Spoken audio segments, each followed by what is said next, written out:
जयति सिन्धुरवदनो देवो यत्पादपङ्कजस्मरणं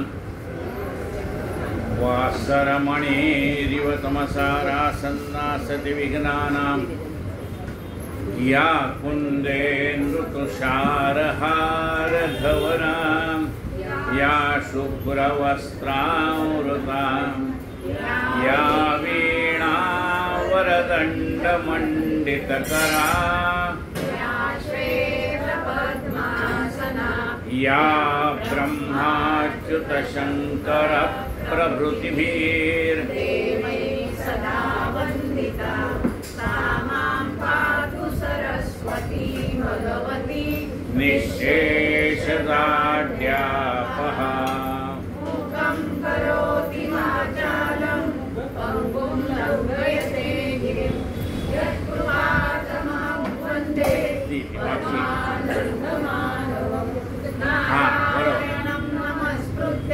नरं चैव नरोत्तमं ततो जयमुदीरयेत् कंसचाणूरमर्दनम्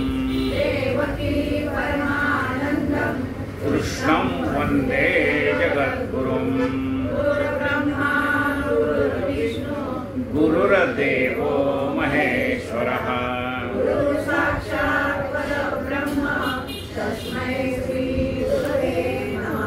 श्रोता वक्ता श्रीराम समर्थ जय जय रघुवीर.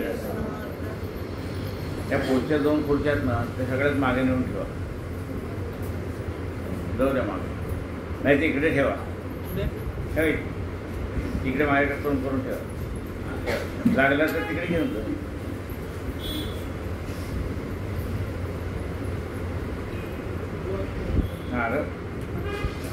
हा ते काढून. श्री समर्थ रामदास स्वामी कृत आत्माराम या ग्रंथावर आज तिसरं प्रवचन आहे. काल ओवी क्रमांक पहिला अध्याय ओवी क्रमांक 17 पर्यंत आपण आलो होतो. कालची शेवटची ओवी पाहूयात आणि आजच्या कथेला सुरुवात करूया. आता वंदीन संत सज्जन श्रोते जे कृपाळू भावाचे भोगते माझी वचने प्राकृते सांगेन तयापासी तयांचे वर्णावे स्वरूप तरी ते स्वरूपाचे बाप जे वेदाशी सांगवे नारूप ते जयाचे निप्रगटे श्रीराम. समर्थाने संतांना वंदन केले, सज्जनांना वंदन केले, ज्ञानी श्रोत्यांना वंदन केले. ते म्हणतात हे संत सज्जन श्रोते हे कृपाळू आहे. म्हणजे आई जसं लहान मुलगा बोबडं बोलला तरी त्याचं कौतुक करते, तशीही ज्ञानी माणसं माझ्यासारख्या सामान्य माणसाने काही बोललं तरी त्याचं कौतुक करतात. समजतं काय बघा. जे कृपाळू भावाचे भोगते ते कृपाळू आहे. त्यांना काय आवडतो तर वक्त्याचा भाव आवडतो. जो कथा सांगतोय त्याचा भाव शुद्ध आहे की नाही, का नुसतंच नावासाठी लौकिकासाठी करतोय. श्रोते जाणकार असतात, संत जाणकार असतात, ज्ञानी जाणकार असतात आणि जाणकार असून कृपाळू असतात. त्यांना त्या वक्त्याचा म्हणा कीर्तनकार प्रवचनकार जो कोणी असेल त्याचा भाव कसा आहे ते पाहतात. माझी वचने प्राकृते सांगीन तयास. मी हे प्राकृत भाषेत आता लिहायला सुरुवात केली आहे ते मी त्यांना सांगेन. त्यांचं जर स्वरूप वर्णन करायचं म्हटलं तर ते स्वरूपाचेच बाप आहे, म्हणजे त्यांनी स्वरूप आत्मसात केलेलं आहे, परमात्म्याला त्यांनी जाणलेलं आहे, वेद ते जाणतात, जे वेदाशी सांगवेना रूप ते जयाचे प्रगटे. वेद सुद्धा ज्याचं स्पष्टीकरण करू शकला नाही, सामान्य माणसाला समजेल अशा भाषेत तो बोलू शकला नाही,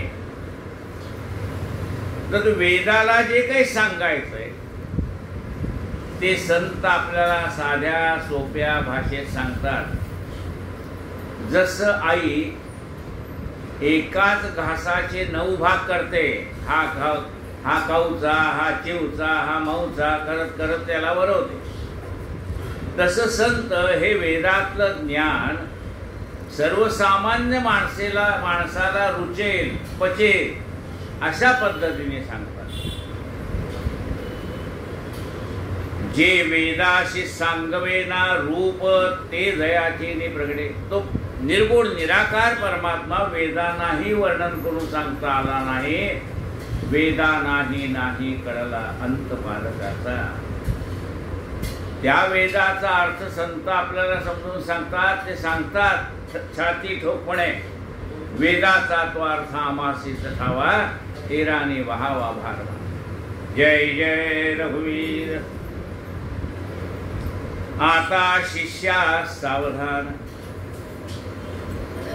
ऐक सांगतो गुह्य ज्ञान, जेणे तुझे समाधान अधिक होय.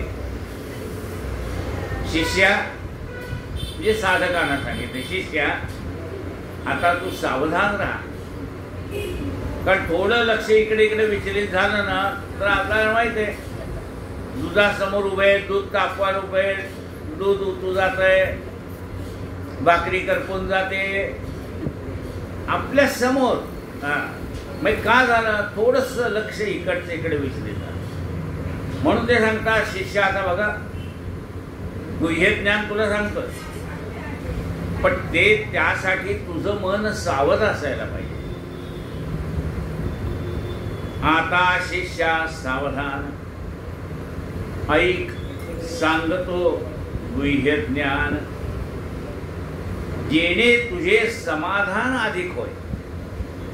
तुझ्या मनाचं समाधान झालेलं आहे, पण ते अधिक झालं पाहिजे. तुला जे काही तत्व कळलेलं आहे ते अधिक सखोल कळलं पाहिजे अशी माझी इच्छा आहे, समर्थ सांगतात. हे बघ, तू तर काही मला विचारलं नाही, एवढ्या राजदूत ग्रंथ झाला, एवढे मनाचे श्लोक झाले, तू काही मला विचारलं नाही, पण मी तुला सांगतोय. समर्थ काय म्हणतात, तू काही मला उलट प्रश्न विचारले नाहीस, आम्ही विचारलं तुला झालं का रे ऐकून समाधान, तू म्हणल्यावर समाधान झालं. पण तुला जे काही समाधान मिळालंय ना ऐकून, ते अधिक कसं मिळेल याच्यासाठी माझा प्रयत्न आहे. तुला आशंका नाही घेतली, परंतु मग तुझी चिंता लागली. पण मला तुझी काळजी आहे ना बाबा. का काळजी हो? साधक भावे नमस्कार घाली, त्याची चिंता साधूच लागली, मग तो नेऊन घाली जेथील तेथं. एकदा का आपण साधूंना शरण गेलो की आपली सगळी काळजी कोणाला लागली? त्याला लागली आहे. अहो, शिकवणीला जे विद्यार्थी जातात ते चांगल्या मार्गाने उत्तीर्ण झाले पाहिजे याची काळजी कोणाला असते? त्या संस्था चालकाला शिकवणी जो देतो त्याला असते की नाही. आपलं बोर्डावर नाव लागलं पाहिजे, अमुक अमुक क्लासमधले विद्यार्थी हुशार आहेत, ते कधी ते शिकले तर मग तो तळमळीने त्यांना शिकवतो की माझ्या क्लासमध्ये आलेला विद्यार्थी नापास होणार नाही, एवढं मी त्याला शिकवून बाहेर पाडले. मग तो तळमळीने शिकवतो का नाही? तसं समर्थ म्हणतात की शिष्या, तू काही मला एखादी शंका विचारली नाहीस, पण मला तर हवत नाही म्हणून तुला सांगतो. तुवा आशंका नाही घेतली, परंतु मज तुझी चिंता लागली. का जे तुझी भ्रांती फिटली नाही अद्यापी. कारण तुझ्या मनातला अजून भ्रम नाहीसा झाला नाही हे मला कळतंय, तुला कळत नाही. विद्यार्थ्याला कळलं का नाही, शिक्षकाला कळतं ना. ते म्हणले तुझ्या मनातली भ्रांती अजून नाहीशी झालेली नाहीये, म्हणून मला तुझी काळजी वाटते. तू जरी म्हणत असला मला समाधान मिळालंय तरी सुद्धा ते अधिक मिळावं. तुझ्या मनामध्ये काही थोडीफार भ्रांती शिल्लक आहे ती गेली पाहिजे.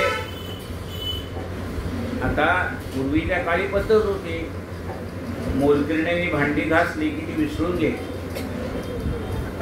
होते की नाही. आपल्याला असं वाटेल काय बाबा काय शिवाशिव होती का काय होती, तेवढ्यासाठी नव्हती ती, विसरून एवढ्यासाठी घ्यायची होती. आज त्या बाईने घासता घासता काही खरकट राहिलंय का त्या भांड्याला. बरोबर आहे का चुकीचं आहे? बरोबर आहे ना. हा म्हणजे हे जसं त्या बाईने घासलेलं भांड सुद्धा आपण पुन्हा विसरून घेतो, त्याचा अर्थ तिच्याबद्दल अविश्वास आहे अशातला भाग नाही, ती चांगलं घासत नाही अशातला भाग नाही. पण चुकून तिच्याकडनं काही राहिलं तर ते भांड स्वच्छ झालं पाहिजे.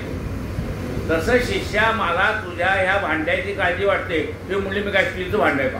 अरे तुझं मन हे भांड आहे का नाही बाबा, त्याच्यात काही खरकट राहिलं का बघतो. ते भांड स्वच्छ झालं पाहिजे का नाही तुझं.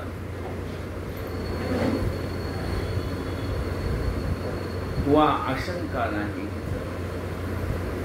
परिमद तुझी चिंता लागली रे बाबा. का जे तुझी भ्रांती फिटली नाही अद्यापी. अजून आज थोडं खरकट शिल्लक आहे, अजून तुझी भ्रांती पूर्ण फिटलेली नाही. दासबोधीचे समासे निर्मूळ केले मीपणासे. तया निरूपणे ही वृत्तीशी पालट दिसेना. अरे दासबोधामध्ये मी तुला आपल्यातला मीपणा कसा निघून जावा हे शिकवतो. झाले साधनाचे फळ, संसार झाला सफळ, हे सगळं तुला शिकवलं. देहतव पाचा भूताचा करता आत्मा तेथीचा, आणि कवित्व प्रकारचे मनुष्याचा कशावरने. सकळ करणे जगदीशाचे आणि कवित्वचे काय मनुष्याचे. ऐशा प्रमाण बोलण्याचे काय घ्यावे. सकळ देहाचा झाडा केला तत्व समुदाय उडाला, तेथे कोण्या पदार्थाला आपुले म्हणावे. ऐसी ही विचाराची कामे उगेच भ्रमो नये भ्रमे. जगदीश्वरे अनुक्रमे सकळ केले. सांगितलं का नाही, तुझा मीपणा जाण्यासाठी सांगितलं. जे काही केले ते भगवंत करतो, तरी तुझा अजून मी जात नाही. मी रोज येत होतो प्रवचनाला, मी रोज एवढी पारायण केली, मी रोज एवढा जप केला, मी रोज एवढं. अरे बाबा तुझा मीपणा जावा म्हणून तर ग्रंथ सांगितला. महाराजांनी मला शक्ती दिली म्हणून मी प्रवचनाला येतो. महाराजांनी मला थोडीशी प्रवचनाच्या त्या काळात मोकळी दिली. घरच्यांनी सुद्धा सांगितलं जा आजी जाऊन या तुम्ही प्रवचनाला. घरच्यांनी मोकळी दिली, मला थोडी मोकळी मिळाली. मला हे देवा तुझ्या कृपेने बरं का. मी कथेला जातोय, मी ऐकतोय, मी नाही आहे. देवा तुझ्या कृपेने म्हटलं की मी गेला. तुझ्या कृपेने देवा तुम्हाला ऐकायला येते बरं, सांगितलेलं कळतंय बरं. सगळंच काही डोक्यावरून जात नाही, थोडं का होईना पण शिल्लक राहत नाही. पण ते सगळे तुझी कृपा आहे ना बाबा. 100 वाक्य सांगितले असतील तर 2 वाक्य तरी का होईना पण लक्षात राहत आहेत माझ्या. मग तुझा मीपणा जावा म्हणून मी एवढं सगळं सांगितलं. तरी तू म्हणतो मी दासबोधाचं पारायण केलं, मी गजानन विजय ग्रंथाचं पारायण केलं, मी अमुक केला, मी तमुक केलं. आता तुझा अजून मी जात नाही ना बाबा. दासबोधीचे समासी निर्मूळ केले मीपणासी. तया निरूपणे ही वृत्तीशी पालट दिसेना. तुझा अजून मीपणा जातच नाही. तुझी वृत्ती प्रत्येक गोष्टीचं श्रेय घेण्याची, हे मी केलं, हे मी केलं, श्रेय घ्यायची. तुझी ही वृत्ती पालटणार कधी. हे भगवंताची कृपा आहे म्हणून माझ्या घरातले सगळे वाजा ऐकतात. मी सांगतो म्हणून ऐकतात असं नाही. त्याची कृपा आहे म्हणून ऐकतं, त्याची कृपा आहे. मग हे सगळं मी केलं म्हणण्यापेक्षा हे सगळं सकळ करणे जगदीशाचे, ही वृत्ती तुझ्यामध्ये यावी म्हणून तर दासबोध सांगितलं. पण अजून तुझ्यातला मीपणा गेला नाही. दासबोधीचे समासी निर्मूळ केले मीपणासी, तया निरूपणे ही वृत्तीसी पालट दिसेना श्रीराम. म्हणून तू न विचारता मी तुला सांगतो, तू काय आशंका घेतली नाही, पण मी तुला तुझ्या मनातला अजून हा मीपणा गेलेला नाही, भ्रांती गेलेली नाही. मी करतो, माझ्यामुळे चाललंय, मी गेल्यावर काय होईल कोणाला ठाऊक, काय काही बिघडत नाही. रामकृष्ण हे आले गेले त्यावेळी जग का होतं जे पडलं, तू कोण बाबा. म्हणून न पुसता सांगणे घडले शिष्या तुझ कारणे, आता तरी सोय धरणे श्रवण म्हणणार. आता तरी बाबा श्रवण कर, मी जे सांगतोय त्याचं मनन कर, मी जे सांगतोय त्याच्यावर चिंतन कर. नुसतं ऐकलं आणि गेलं असं नाही, त्याच्यावर मनन केलंस का तू, त्याच्यावर चिंतन केलंस का. नुसती श्रवण भक्ती केली पण त्याच्यावर मनन नाही केलं, त्याच्यावर चिंतन नाही केलंस. म्हणून न पुसता सांगणे घडले शिष्या तुझ कारणे, आता तरी सोय धरणे श्रवण मननाचे श्रीराम. अरे श्रवण कसं करावं हे तुला सांगतो. चातक पक्षी वरीच्या वरी चंचू पसरून थेंबुटा धरी, जीवन सकळही अवहेरी भूमंडळी. अरे चातक नावाचा पक्षी आपली चोच अशी उघडी करतो आणि आकाशातून पडलेलं पाणी पावसाचं ते चंचूत घेतो. म्हणले हो इकडं सगळीकडे नद्या भरून होत आहे, घराच्या घरी वाहून चालले, तिथलं एवढं पाणी ते आकाशात जाऊन कशाला पाहिजे, इथं रेडीमेड आहे ना म्हणाले. वाहूनच चाललंय, पूरच्या पूर आलाय, धरणं भरलेली आहे, ते न पिता हा कापी. चातक पक्षी ते पाणी पितो, निर्मळ आहे, शुद्ध आहे, ज्याच्यात दुसरी काही भेसळ नाही. पण तो कसा पितोय तर ते पाणी जेवढं आपल्या चोचीत सापडेल ते पोटात साठवतोय. चातक पक्षी वरीच्या वरी चंचू पसरून थेंबुटा धरी, जीवन सकळही अवहेरी भूमंडळीची. या पृथ्वीवरचं सगळं पाणी अवहेरतो, नको मला हे, मला फक्त ते पाहिजे.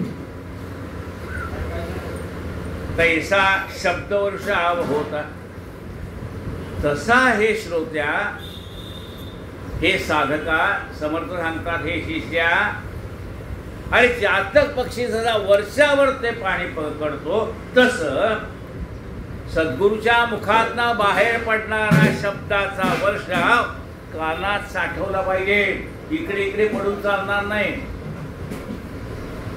तैसा शब्दवर्षा होता, असो निदावी वेगळता, त्याच्यामध्ये अडथळा नकोय. म्हणजे अहो आम्हाला तुमचं काहीच ऐकायला येत नाही, ते स्वयंपाक चालले त्या भांड्याचाच आवाज येतोय, म्हणजे ही व्यग्रता आहे का नाही. तुम्ही विचार करा, ऐकायचं कसं. दरवाजाच्या बाहेर सोसायटीतली सगळी मुलं जमा झाले, खेळणं खेळतायत, भांडण करतायत, सगळं आहे.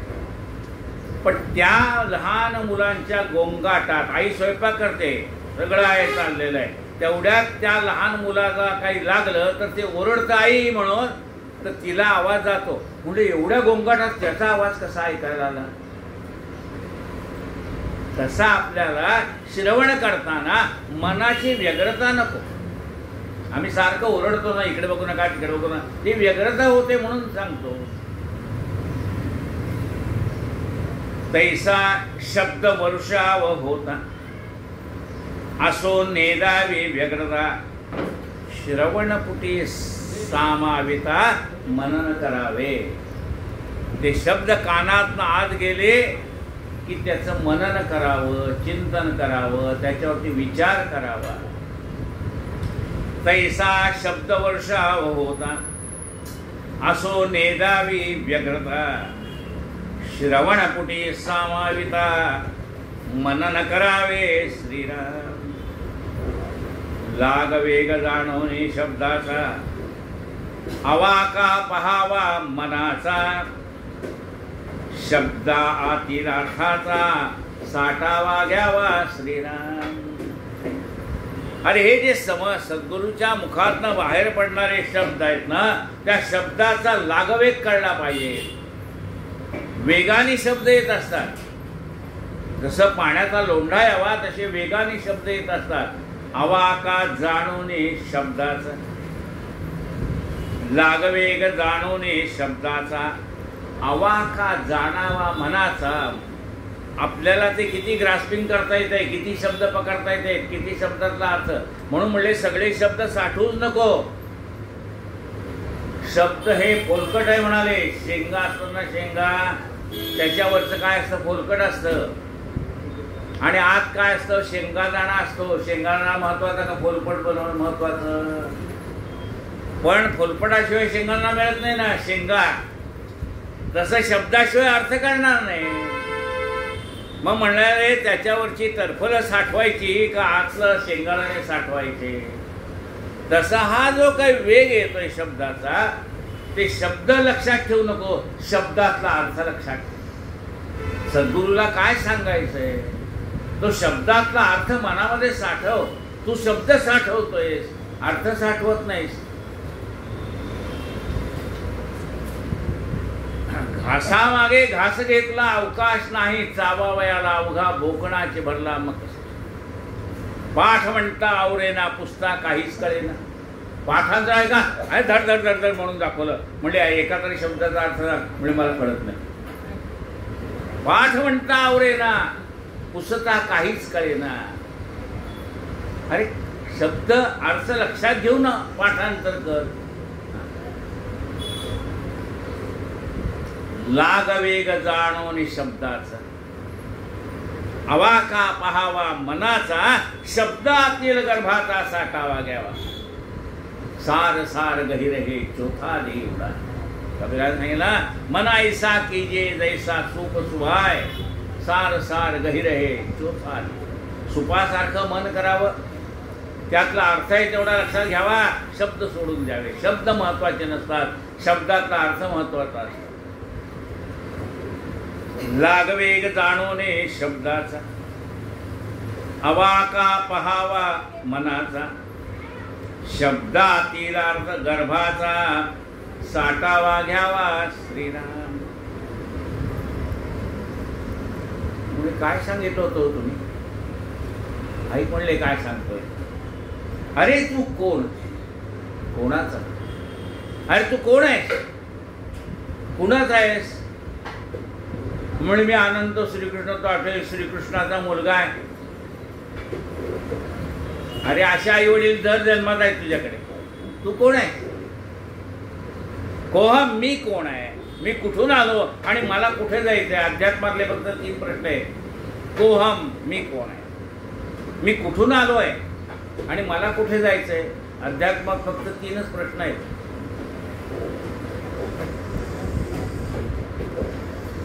तू कोण? अरे तू कोण? कुणाचा आहेस बाबा? तू काही या श्रीकृष्ण पंढरनाथ ताठे यांचा मुलगा असं नाही, तू त्याचा आहेस. ज्याच्यापासून विश्व निर्माण झालं त्याचा आहेस तू. तू या मर्त्य देहापासून निर्माण झालास हे खरं आहे, पण तू त्याचा आहेस हे विसरू नकोस. अरे तू कोण कोणाचा? कोठोनी आलासे कैचा, ऐसा विवेक पूर्वीचा घे बाबा. असा विवेक कर, विचार कर, मी कोण आहे, मी कुठून आलो, मला कुठे जायचंय, याचा विचार कर. म्हणजे याला विवेक म्हणतात बाबा. अरे तू कोण कोणाचा? कोठोनी आलासे कैचा, ऐसा विवेक पूर्वीचा घेई बापा श्रीराम. अरे तू जन्मांतर घेतले, जन्म घेतले का नाही? हो म्हणा घेतले. किती घेतले रे? 184 फिरलो, कोठे न सुख लाधलो, दैव योगी आलो शरण समर्थासी. महाराज 184 फिरल्यानंतर हा मनुष्य देह मिळालाय. 184 फिरलो, कोठे न सुख लाधलो, दैव योगे शरण आलो समर्थासी. माझं भाग्य उदयाला आलं. भाग्याचा उदय ते हे संतांचे पाय. माझं भाग्य उदयाला आलं आणि तुमची गाठ पडली म्हणाली. काय म्हणलंय बघा. अरे तू कोण आहेस? मी अमुक्याचा. अरे तू जन्मांतर घेतले की नाही? अनेक त्यावेळेस प्रत्येक वेळेस तुझे आई वडील हेच होते का? काय माहित नाही भाऊ. हेच होते का दुसरे होते मला माहित नाही. म्हणजे जेवढे जन्मांतर तेवढे आई वडील का नाही? म्हणजे जन्माला येणार तर कोणाच्या तर पोटी जन्माला येणार का नाही? म्हणजे त्यावेळेला तिथे कोणतरी आई वडील असणार का नाही? अरे त्वा जन्मांतर घेतले, काय मानतोस हे आपले? मागचं काय आठवतं का? तुझी आई कोण होते, वडील कोण होते, बायको होते, नवरा होता, कोण होतो, तुझं काय सांग? काय आठवतंय? अरे त्वा जन्मांतर घेतले, काय मानतोसी आपले? त्या जन्मातलं सगळं तिथंच ठेवून आलायस का घेऊन आला काही? अरे त्वा जन्मांतर घेतले, काय मानतोसी आपले, ऐसे त्वा विचारले पाहिजे आता. हे सगळं माझं माझं माझं म्हणतोय, याचा विचार कर. काय मानतोसी आपले? तुझं काय आहे? अरे हा देह तुझा नाही. तुला विचारून आजारी पडतो का? अरे मला उद्या रजा पाहिजे होती का, मी आजारी पडणार आहे, सांगतो का तुला? तुझाच आहे ना. तुला विचारल्याशिवाय आजारी पडतो. जिथं तुझी तुझ्या देहावर सत्ता नाही, तुझ्या मनावर तुझी सत्ता नाही, आणि सगळं माझं माझं माझं म्हणतो का? अरे त्वा जन्मांतर घेतले, काय मानतोसी आपले, ऐसे त्वा विचारले पाहिजे आता श्रीराम. असा विचार कर बाबा.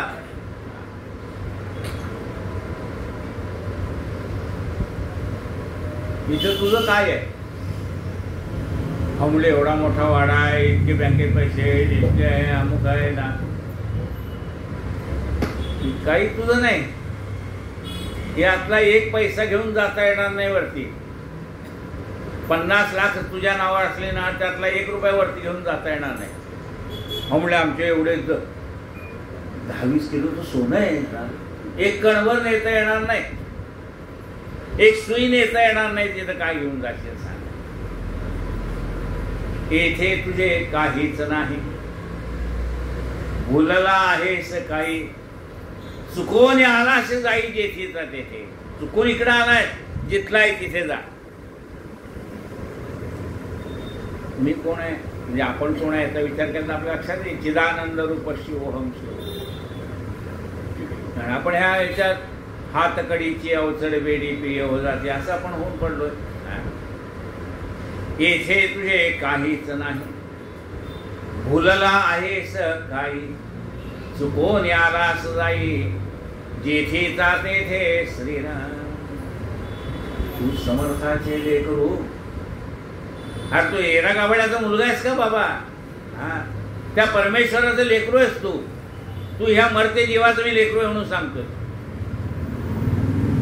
तू समर्थाचे लेकरू. अभिमान घेतला संसारू, अभिमान टाकतात पहिलं पारू, पावसील बापा श्रीराम. अरे तू समर्थाचा मुलगा आहेस, समर्थाचा लेकरू आहेस. अभिमानाने काय घेतलेस तू? हा संसार माझा आहे. अभिमाने घेतला संसारू, अभिमान टाकता पहिलं पारू जाशील बाबा. हा अभिमान सोडून दे. हे सगळं आहे ते त्याचं आहे असं मनामध्ये विचार कर. माझं काही नाही. ही माझी बायको त्याची आहे म्हणजे त्याची लेक आहे, माझी मुलं आहेत, नातवंड आहेत, ती त्याची नातवंड आहेत, पतवंड आहेत, त्याचं आहे सगळं. त्याची त्या म्हणजे त्याची काळजी करणार तो समर्थ आहे की नाही? जर त्याचं आहे म्हणलं तर माझी मुलं त्याची, माझी बायको त्याची, माझी नातवंड त्याची म्हणल्यावर त्याची काळजी करायला तो समर्थ आहे की नाही? आपण म्हणतो माझी आहेत, मग म्हणले बस काळजी करत तुझी आहेत तर मी कशाला काळजी करू म्हणतो देव. आपण माझं आहे करतो देव म्हणतो तू आणि ते प्रपंच बस त्यातच. अरे मी सगळ्या विश्वाला सांभाळायला तयार आहे, तुझी 4 घरातली माणसं सांभाळणं मला काय कठीण. तू समर्थाचे लेकरू, अभिमाने घेतला संसारू, अभिमान टाकता पैल पारू, पावसील बापा श्रीराम. अरे तू परमात्म्याचा लेकरू आहेस आणि तू ह्या संसाराचा अभिमान घेतला हे माझं आहे म्हणून. तू कोण आहे सांगतो, तुला कळत नसेल तर मी सांगतो तू कोण आहे. ईश्वरापासून झालासी, परी तू तयासी चुकलासी. परमेश्वरापासून तू निर्माण झालाय आणि त्या परमेश्वरालाच विसरलाय. ईश्वरापासून झालासी, परी तू तयासी चुकलासी. म्हणून हे दुःख भोगसी वेगळेपणे उत्कट श्रीराम. तू त्याच्यापासून वेगळा झालाय म्हणून दुःख आहे. वेगळेपणाचं दुःख आहे हे सगळं म्हणाले. तू त्याच्यापासून वेगळा झालास म्हणून दुःखाला कारणीभूत आहे. ईश्वरापासून झालासी, परी तू तयासी चुकलासी. याचा अर्थ तू त्याला विसरलायस. त्याच्या कृपेने सगळं मिळालं ना बाबा तुला. म्हणजे काय मिळालं? मनासारखी सुंदरा ते अनन्या, मनासारखे पुत्र जामात कन्या, हे त्याच्या कृपेनेच मिळालं ना बाबा तुला. आणि ज्याच्या कृपेने मिळाला त्याला विसरलास तू. कहाण्या झाल्या ना श्रावण महिन्यात वाचून, उच्छिल मागशील घेतला वस्त्र टाकून देशील, तसं तुझं झालंय बाबा. ईश्वरापासून झालासी, परी तू तयासी चुकलासी. म्हणून हे दुःख भोगसी वेगळेपणे उत्कट श्रीराम. तू त्याच्यापासून वेगळा झाला म्हणून सगळी दुःखाला आहे. तुला सगळं जग दुःखमय दिसतंय. तूही दुःखी आणि जग आहे. जसं पाहाल तसं दिसतंय ना. ज्याला कावीळ झाली त्याला सगळं जग पिवळं दिसतंय, तसं तू दुःखी आहेस, तुला सगळं जग दुःखीच दिसतंय. तर तू तसा नाहीस. तू कोण आहे हे लक्षात. कोहाम, मी कोण आहे हे लक्षात घे ना. समर्थाच्या लेकराला काय काळजी करायचं कारण आहे का? कोठ्या दिशेला मुलगा आहे म्हणजे आता उद्या माझी फी कोण भरेल. अरे म्हणजे तुझा बाप एवढा श्रीमंत आहे कशाला काळजी करतो. म्हणून त्याने आपण एखाद्या कोट्या दिवसाचा मुलगा रडत जर तुम्हाला सांगायला लागला मला उद्या फी भरायची, उद्या मला अमुक करायचं, मला उद्या बाईने सांगितलं ट्रिपला जायचं आहे, कशाला घाबरतो रे? तू त्या श्रीमंताचा मुलगा आहे ना, ते बघून घेतील, तू नको काळजी करू. असं आपण त्याचे मानत नाही ना. आपण त्याचं आहे हे मानत नाही म्हणून तर दुःख आहे सगळं. म्हणले याच्यावर उपाय काय? म्हणजे उद्या नाही सांगत, उद्या तो आलं शेपरवाच सांगतो. काही नावाच्या मनसेंद्रियर्वा बुद्ध्यात्मनावा प्रकृती स्वभावात. जरा पेन घेऊन या, पेन घेऊन या. पेन मोठे काका पेन आहे आणा. अच्युतम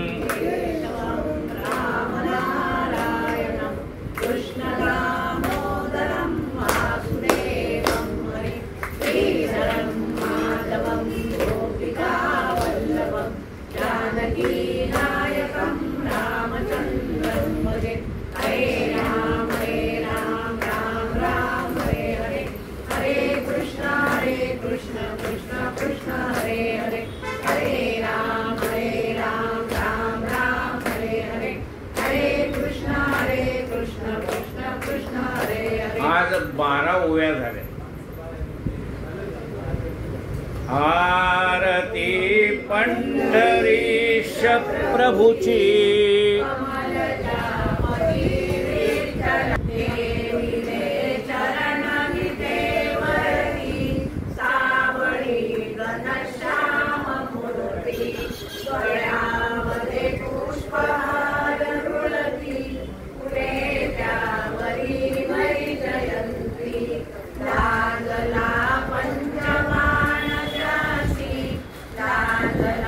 पंचबाण असे देव